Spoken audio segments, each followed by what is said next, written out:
Yeah. So, thank you very much. And so, might be it's a great competition. So, do you enjoy the Bangladesh? Yes, I do. I think it's a great competition. I like the standard of the players. I like the enthusiasm of the players. They just want to get better. So it's good to be here. And I think it's a really good competition. So, this is my second question. I might be there's a lot of person. This. What is your personal goal in this tournament, and what is your team goal in this tournament? Oh, there's only one goal. We didn't come here to do anything else but win it. So yeah, look, but we understand there's a lot of other good teams as well who are also allowed to play some good cricket. So we'll be giving 100% to win this competition. All right, very shortly, I'm extremely sorry, very shortly, the last question that is, and recently we have been champion for the Global T20, so it's a great hopeful news. So we'll get advantage to take this result in this upcoming BPL. I think so, and I think what it allowed me to do was have a look at all the local players. So basically the core of our local players is the same, and our overseas players just changed. But yeah, it allowed us to put things in place which would have taken a couple of days had I arrived here straight away. So the boys know my coaching style. I know how they play. I know their strengths. I know their weaknesses. So it's given us a couple of days advantage, I'd say, over a couple of other teams. Thank you very much. Thank you. Mickey, did you used to follow BPL from earlier, and what are the challenges are you expecting in this year's tournament? Yeah, I did follow. In fact, I coached in the BPL in 2015. Dhaka Dynamite, a long time ago. So I have followed the competition. I think the challenges, particularly for the overseas players, is getting used to the conditions as quick as possible. Wickets are slower, they're lower, and as the competition goes on, the wickets get lower and slower. So adapting to those conditions for me is the key, and we need to do that as soon as possible. As you said, the foreign cricketers have to adapt with the conditions, but you have played in the Global T20, that was in Guyana, and the conditions are pretty similar from in Guyana and Bangladesh.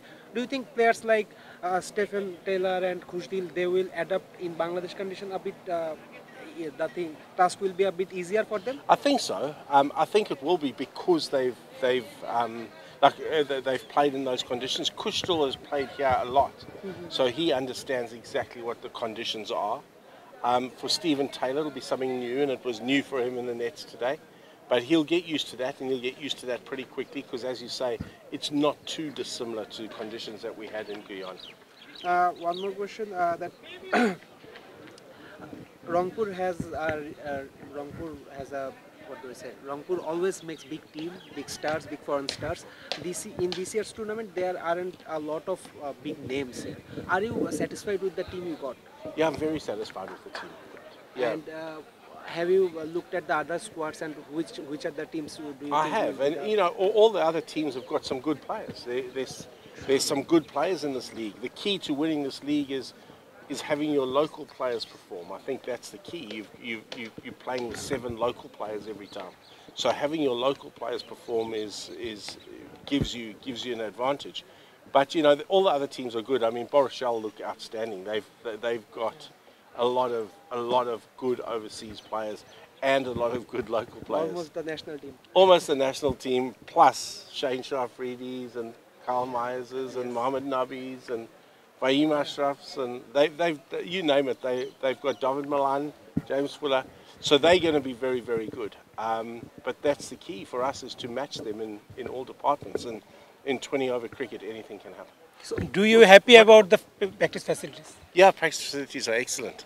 It's really good being out here. We've got our own ground. I know the owners have invested a hell of a lot in this. It's a beautiful facility. We're very happy. So what is your strength that gives you the confidence that you can be the champion? Because I know these players. I've worked with these players. I know that we've got enough talent to, if we play to the best of our ability, we're going to be very hard to beat. And all our primary focus is now is to get to the last 4.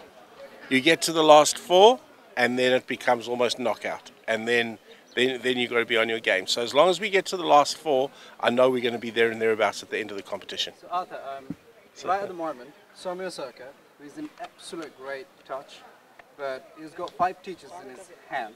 Do you think it's going to impact negatively? Because you're not going to have him in the first part of BPL. Yeah, we're not going to have him the first part. And Sommo Saka was outstanding for us in the GSL. He was, I thought he played beautifully, and he carried that form into the white ball series against the West Indies, which I was very pleased to see. He's a great player. Yeah, it's disappointing not to have him, but it allows another guy an opportunity to step up. You know, we've got two very good overseas opening batsmen in Taylor and Alex Hales who can step up to that. And when Alex Hales goes, we've got Arther coming from Afghanistan. So we kind of covered it in that position, but obviously having Sommo would have been fantastic from the start. So as soon as we can get him back, we're going to have him back. And Alex Hales, he hasn't actually joined the tent yet. When will he be available? He'll be available from game one. He joins the team tomorrow. Yeah, Mickey, you're definitely one of the finest and successful coaches in the cricket history, and you got a Bangladeshi assistant coach, Mohammad Ashraful. Would you like to say something about Mohammad Ashraful? Yeah, it's great working with Mohammad Ashraful. We built up a great chemistry in the Global Super League. I think he's going to be a wonderful young coach. I really do. He's got a lot of potential. He's got a very good cricket brain. He understands coaching. He understands how to get the best out of the players. So for me to be able to mentor Mohammad Ashraful will be brilliant. And hopefully one day he coaches Bangladesh, and then hopefully I've played a little part in his journey. But I'm really excited to be working with him.